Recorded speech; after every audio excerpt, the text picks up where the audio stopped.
Night Shift Whispers.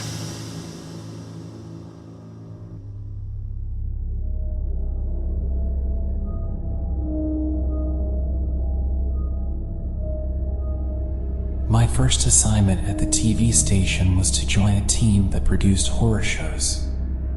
We filmed in all sorts of haunted places, from cemeteries to old tombs, to highways and railroads where people had died, to empty buildings, lakes, forests, and mountains. Incidents of possession during filming were common, which is why our team had a spiritual expert on board.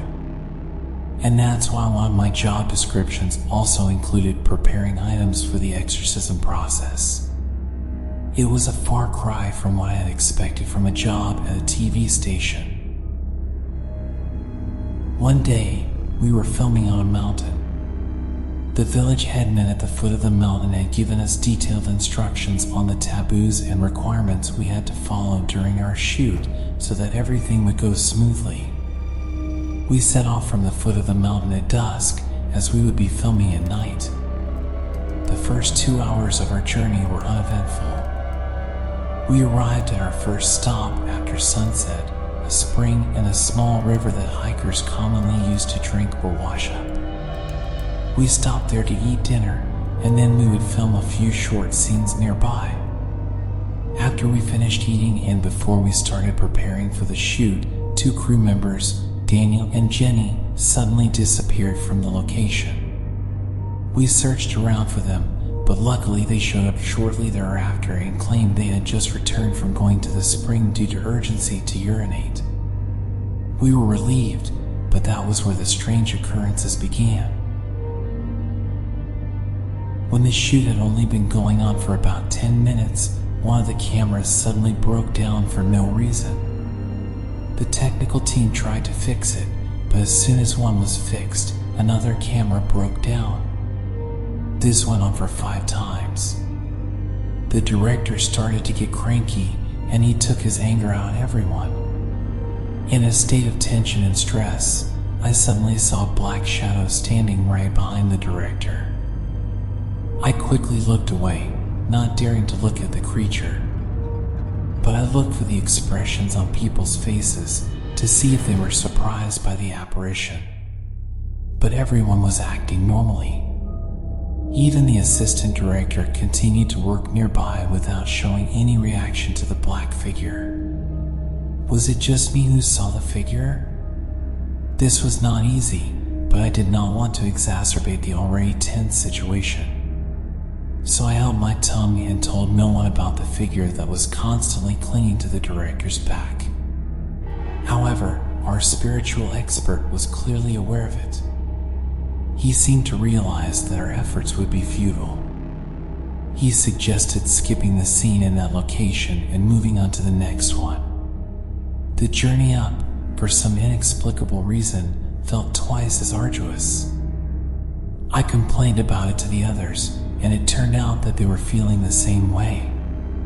The items we were carrying felt twice as heavy, our legs felt twice as leaden, and our eyes felt heavy, longing for sleep. It felt like an eternity. When we finally arrived at the next location, we felt like simply lying down on the ground and falling asleep immediately.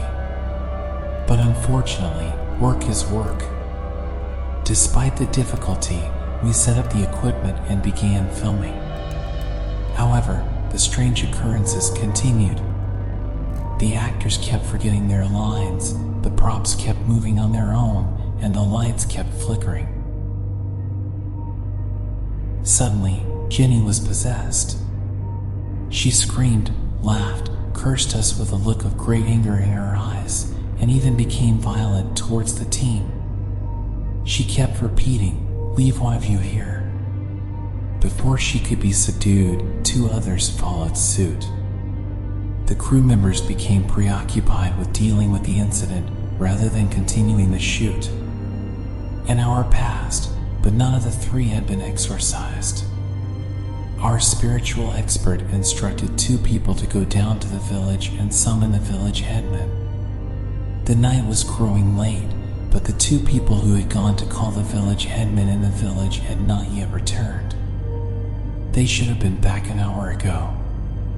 Concerned that something might have happened, the team leader instructed Daniel and me to follow them down, to look for the two of them and also call the village headman.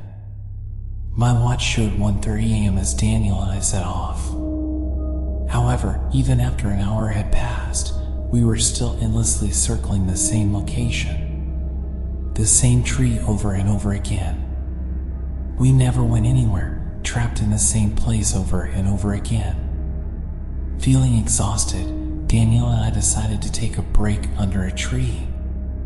It was still 2:45 a.m., but the place looked dimly lit. Not bright, not dark either, and shrouded in a slightly bluish haze. I had never seen a place like it before, except in edited photos or illustration images. A middle-aged man in a straw hat and carrying a hoe walked by. He looked ordinary, like a real human being. He was coming from the top of a hill, walking down to a fork in the road. He took the left fork, a downhill path that seemed to lead to a village. But what time was it? Why was he coming home from the fields at 2:45 a.m.?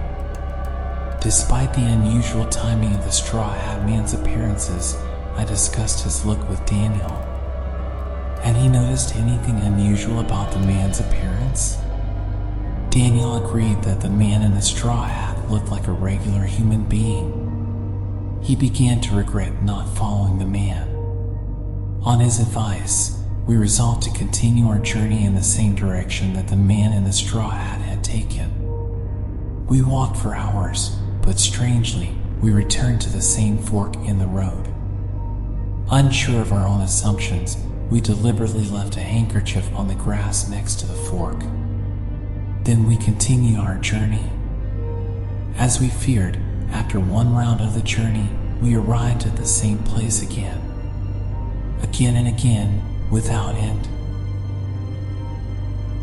I was utterly exhausted. Even Daniel admitted that he was nearly fainting. We both collapsed on the grass, out of strength. If no one found us by tomorrow, I wasn't sure we would survive. Suddenly, the man in the straw hat reappeared. Yes, the man in the straw hat carrying the hoe. Strangely, he didn't come from the direction of the village, but still appeared from the hill before, descending the road and taking the left fork. I began to suspect that something was amiss.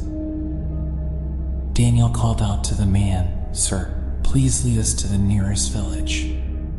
He was already getting up, but I held his hand tightly. This was clearly not right. There was something wrong with the man and the place we were in now. It had been too long since we started going around in circles.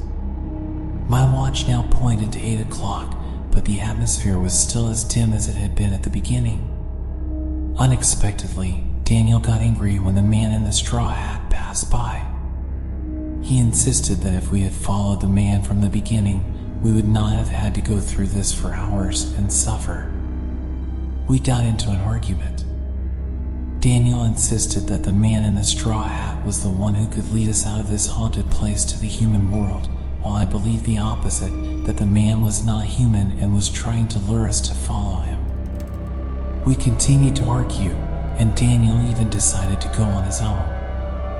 Unfortunately, the man in the straw hat appeared again, still from the top of the hill, descending the left fork. Daniel got up and chased after him. "Sir, take me to the nearest village," he shouted. I chased after Daniel and held him tightly. However, his strength suddenly became very strong. He rebelled and freed himself, then pushed me until I fell over. His eyes shone with anger. "I'm going to follow the man to the human village, and you stay in this devil's realm forever." I couldn't do anything else.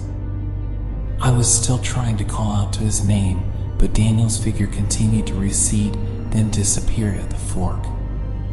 He went with the man. Now I was starting to doubt. Was Daniel the one who was taken to another realm, or was it me who was left alone in another realm? I was at the limit of my strength. My vision began to blur and I lost consciousness. When I woke up, I was in a villager's house. The crew was around me. They were all fine. They said I was found by villagers passed out near the spring where our team first stopped. Thankfully, everything was fine, but when I asked about Daniel, their faces were so sad. Daniel was missing. He couldn't be found. The village shaman was so sure that Daniel had violated the taboo on the mountain. From Jenny, his girlfriend, we finally learned that they had been making out near the spring. That was the most forbidden thing around the spring. Fortunately, Jenny was still able to be saved. Years have passed. I have resigned from there and gotten a job at another TV station, of course not in a horror program like that. But Daniel has permanently disappeared. He really can't be found anymore.